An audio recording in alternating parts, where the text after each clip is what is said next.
Assalamualaikum warahmatullahi wabarakatuh.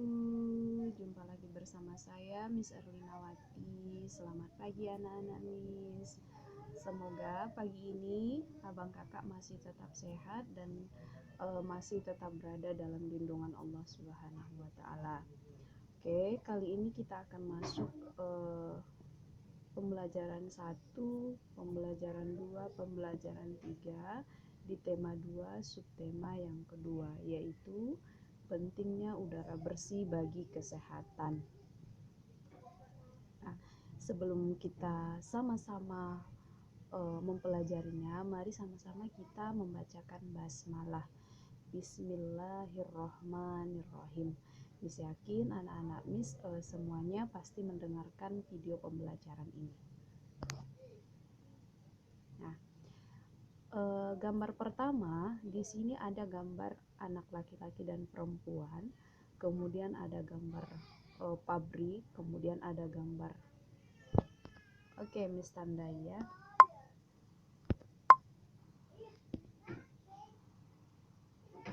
Nah, pertama ada gambar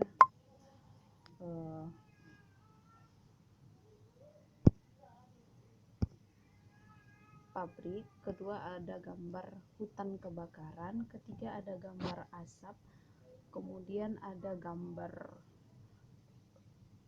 rumah yang banyak asap, kemudian ini ada gambar tambang, sebuah perusahaan tambang. Nah, berikut adalah salah satu bentuk-bentuk pencemaran udara. Nah, jadi anak laki-laki dan perempuan di sini mereka memakai masker, berarti mereka agar terhindar dari polusi udara.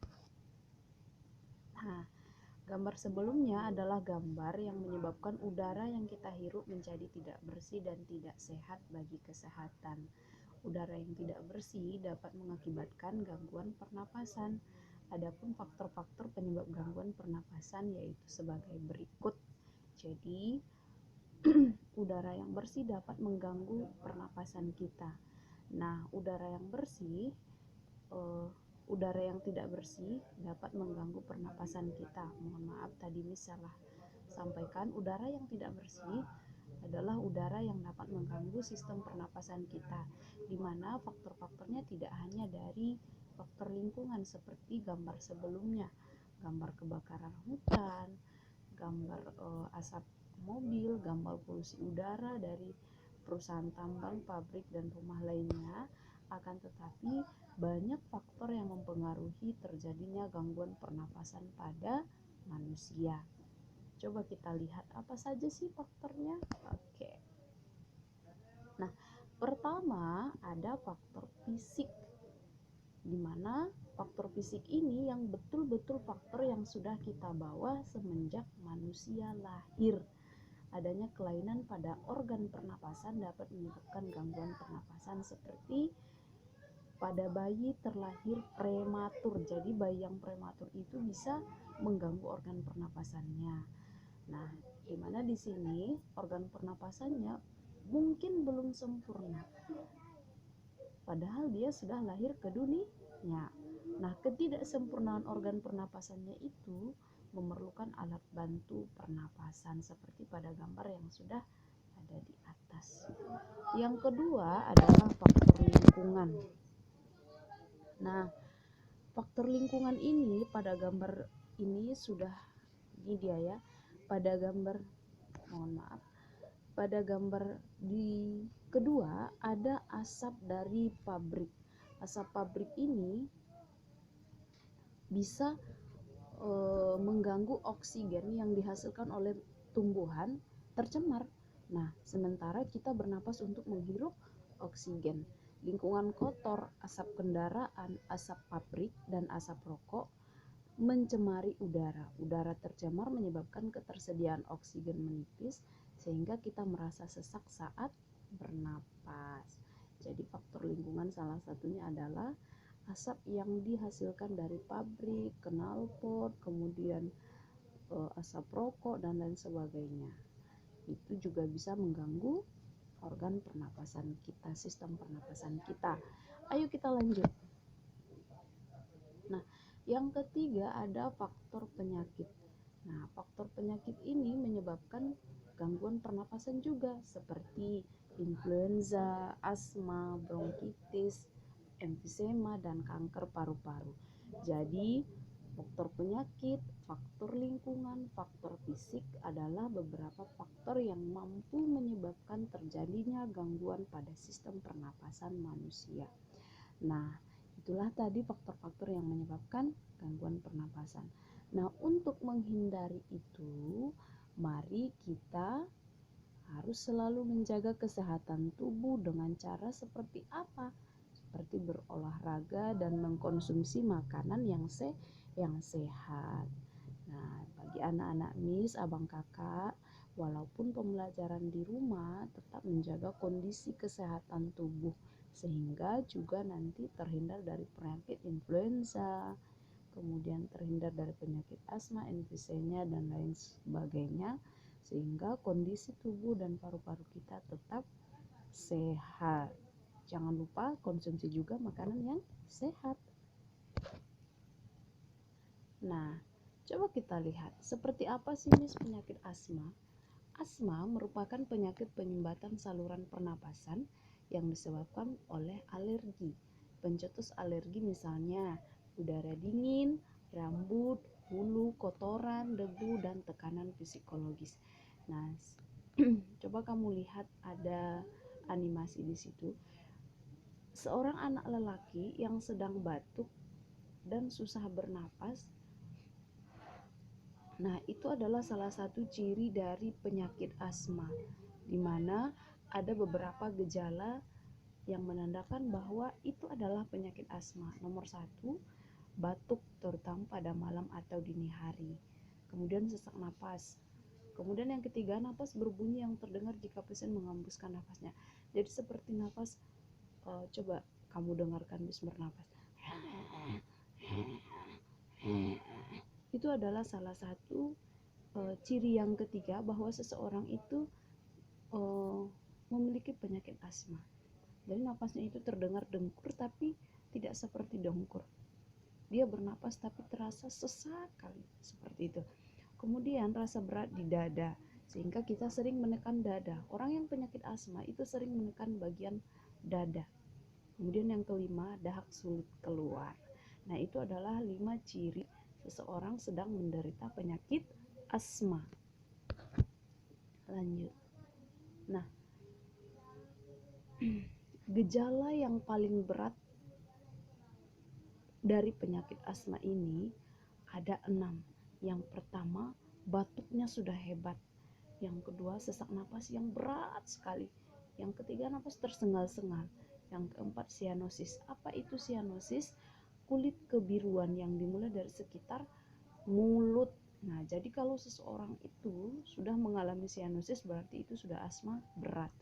Kemudian sulit tidur, di mana posisi tidur yang nyaman adalah dalam keadaan duduk. Jadi hanya duduk aja yang nyaman. Kalau dia baring saat dadanya sesak. Dan yang keenam, kesadaran menurun. Artinya orang yang sudah mengalami gejala asma yang berat, biasanya dia sudah mulai lunglai. Artinya dia sudah mulai memiliki pola daya serap yang sudah menyuruh, kesadaran dia terhadap sesuatu itu sudah mulai menurun. Nah, jadi anak-anak Miss, batuk hebat tidak hanya terjadi pada penderita atau ciri-ciri orang yang mengalami penyakit corona, tetapi penyakit asma, influenza, batuk juga salah satu penyakit lain. Jadi kalau misalnya anak-anak Miss sedikit ada batuk, demam, kemudian pucat dan tidak bergairah, nah itu belum tentu terkena corona, karena kan sekarang sangat banyak ya orang yang dikatakan corona hanya memiliki ciri-ciri batuk saja, akan tetapi tidak hanya melulu itu corona. Jadi tetap waspada, tetap jaga kesehatan, kemudian jaga kondisi badan, tetap berolahraga, kondisinya biar sehat, kemudian tetap konsumsi makanan yang sehat.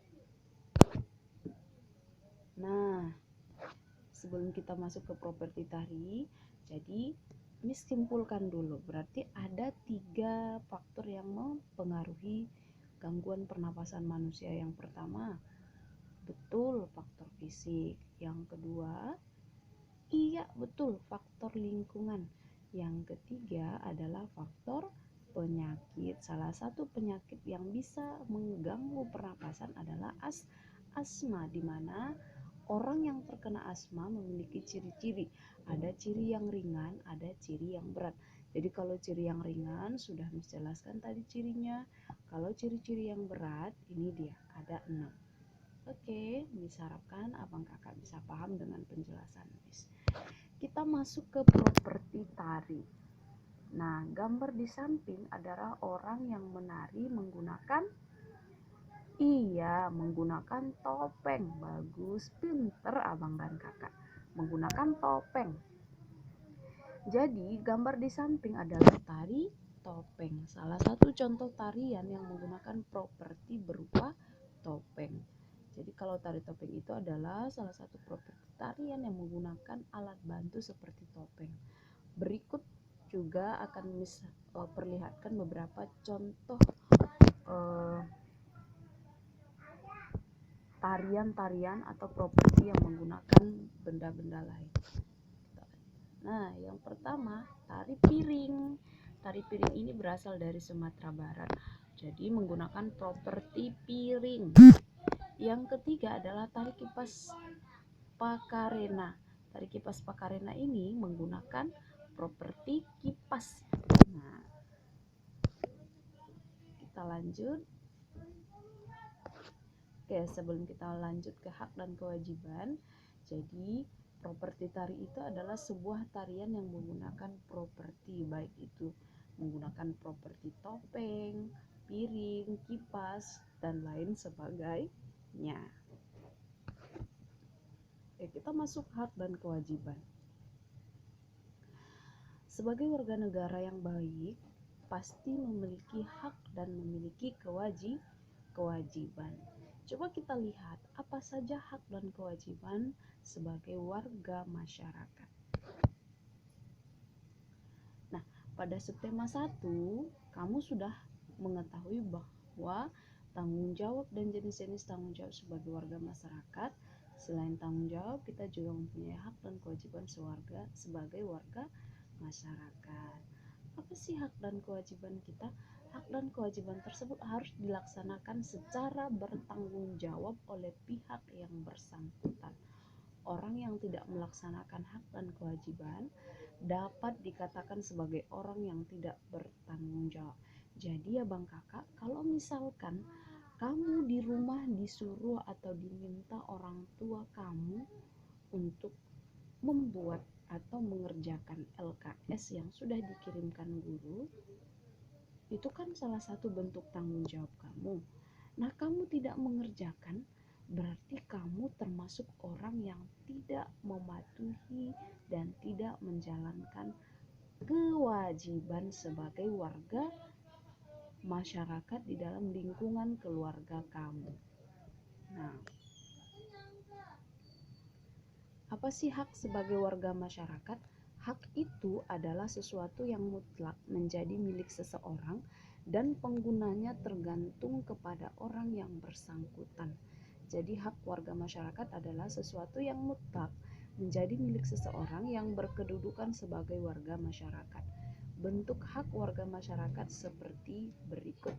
Yang pertama, mendapatkan perlindungan hukum, mendapatkan pekerjaan dan penghidupan yang layak, mendapatkan lingkungan bersih, hidup tenang dan damai, bebas memilih, memeluk dan menjalankan agama, memiliki pendapat dan mampu berorganisasi, dan yang terakhir mengembangkan kebudayaan daerah. Jadi hak masyarakat itu ada sekitar 7 yang disampaikan di slide kita. Jadi masih banyak lagi hak-hak warga masyarakat yang harus kita kerjakan. Nah, sementara kewajiban itu sesuatu yang harus dilakukan dengan penuh rasa tanggung jawab. Nah, kewajiban warga masyarakat adalah sesuatu yang harus dilakukan seseorang sebagai warga masyarakat dengan penuh rasa tanggung jawab. Seperti Seperti apa bentuk tanggung jawabnya? Yang pertama, mematuhi aturan atau norma yang berlaku di masyarakat, menjaga ketenangan dan ketertiban lingkungan masyarakat, mengikuti kegiatan yang ada di lingkungan setempat, menghormati tetangga di lingkungan tempat tinggal, membantu tetangga yang terkena musibah, menjaga kebersihan lingkungan tempat tinggal. Jadi di situ ada 6 bentuk kewajiban sebagai warga masyarakat. Nah, jika kita melaksanakan hak dan kewajiban sebagai warga masyarakat, pasti akan menjadikan lingkungan setempat tenang dan nyaman bagi seluruh warga masyarakat. Nah, jadi abang kakak sudah bisa membedakan apa itu hak dan kewajiban? Iya, betul. Hak itu adalah apa-apa yang harus kita jalankan yang ditetapkan oleh pemimpin warga setempat. Yang ada, yang berlaku, baik itu peraturan, norma, dan kegiatan di lingkungan tempat kita berada. Itu adalah hak kita. Nah, sementara kewajiban adalah yang harus kita laksanakan berdasarkan aturan-aturan dan norma yang berlaku di lingkungan masyarakat tempat tinggal kita. Nah, kira-kira abang dan kakak paham untuk membedakan hak dan kewajiban? Iya, bagus, paham ya. Kita lanjut. Nah, kita lanjut jenis usaha ekonomi yang dikelola sendiri ataupun kelompok. Minggu kemarin juga sudah Miss jelaskan, akan tetapi Miss jelaskan lagi beberapa contoh-contoh usaha yang dikelola secara sendiri atau perorangan. Contohnya adalah usaha pertanian, kemudian usaha perdagangan seperti orang yang berjualan di pasar, itu adalah salah satu bentuk usaha sendiri. Kemudian usaha jasa seperti jahit, fotokopi, bengkel, potong rambut, jual pulsa, itu adalah usaha jasa. Kemudian industri kecil seperti usaha kerajinan tangan berupa pembuatan keramik, souvenir, tembikar. Tembikar ini apa kemarin? Sudah lupa? Sudah lupa? Oke, buka lagi slide-nya. Nah, kemudian anyaman dan mebel. Jadi orang-orang yang sudah mempunyai usaha yang dikelola sendiri itu bisa kamu lihat apa saja jenisnya. Sudah bisa kamu bedakan seperti pertanian, perdagangan, jasa, dan industri kecil. Nah, untuk lebih jelasnya, abang dan kakak bisa buka buku siswa di halaman 67 ya, untuk melihat apa sih jenis-jenis usaha yang dikelola perorangan. Kemudian jenis usaha ekonomi yang dikelola sendiri ataupun kelompok. Nah, yang kedua adalah yang dikelola oleh kelompok seperti firma, usaha ekonomi bersama yang dikelola sekurangnya 2 sekutu. Pendiri firma biasanya orang-orang yang saling kenal satu dengan yang lain. Kemudian yang kedua persekutuan komanditer. Kemudian perseroan terbatas, badan usaha milik negara BUMN ya. Kemudian koperasi. Jadi kalau usaha yang didirikan secara kelompok ini lebih jelasnya usaha yang didirikan lebih dari satu orang. Sementara kalau perorangan usaha yang didirikan oleh satu orang. Bisa abang dan kakak buka buku siswa di halaman 68. Oke, kira-kira itu dia ya materi kita hari ini. Ada faktor-faktor yang menyebabkan gangguan pada pernapasan, kemudian ada hak dan tanggung jawab sebagai warga masyarakat, ada properti tari, ada jenis usaha yang didirikan perorangan dan kelompok. Nah, abang dan kakak Miss jelaskan, selain penjelasan pengetahuan atau materi kita hari ini ada di buku, ternyata di Al-Quran juga sudah Allah jelaskan. Seperti di Al-Quran surat Al-Hujarat ayat 11 yang artinya, boleh abang dan kakak buka Al-Quran di rumah, Miss bacakan artinya. Hai manusia, sesungguhnya kami menciptakan dari seorang laki-laki dan seorang perempuan dan menjadikan kamu berbangsa-bangsa dan bersuku-suku supaya kamu saling kenal mengenal. Sesungguhnya orang yang paling mulia di antara kamu di sisi Allah ialah orang yang paling takwa di antara kamu. Sesungguhnya Allah Maha mengetahui lagi Maha mengenal. Jadi Allah ciptakan manusia dari sepasang laki-laki dan perempuan agar saling mengenal, agar tercipta kerukunan, agar memiliki hak dan tanggung jawab, sehingga bisalah terjadi usaha-usaha yang dikembangkan oleh satu orang dan orang yang lainnya, sehingga juga bisa tercipta tarian-tarian atau seni-seni dari daerah dan budaya masing-masing. Kemudian Al-Quran juga menjelaskan di Quran Surat Al-An'am ayat 125, boleh abang dan kakak buka Al-Qurannya, yang artinya, siapa yang dikehendaki Allah menunjukinya, niscaya dia akan melapangkan dadanya untuk memeluk Islam. Siapa yang dikehendaki Allah kesesatannya, niscaya dia menjadikan dadanya sesak lagi sempit, seolah-olah ia sedang mendaki ke langit. Jadi orang-orang yang Allah kehendaki akan Allah lapangkan dadanya, dan orang-orang yang Allah tidak kehendaki, Allah akan sempitkan dadanya. Jadi bagi kita warga masyarakat, marilah kita sama-sama menjaga kondisi fisik, lingkungan agar tetap terhindar dari gangguan pernapasan. Itu dia maksud dari ayatnya ya.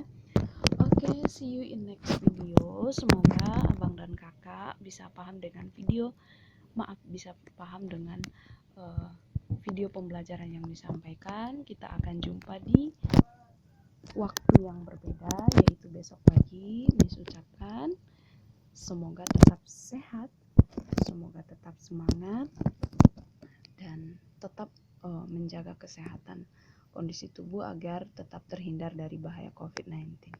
Oke, Miss tutup. Assalamualaikum warahmatullahi wabarakatuh.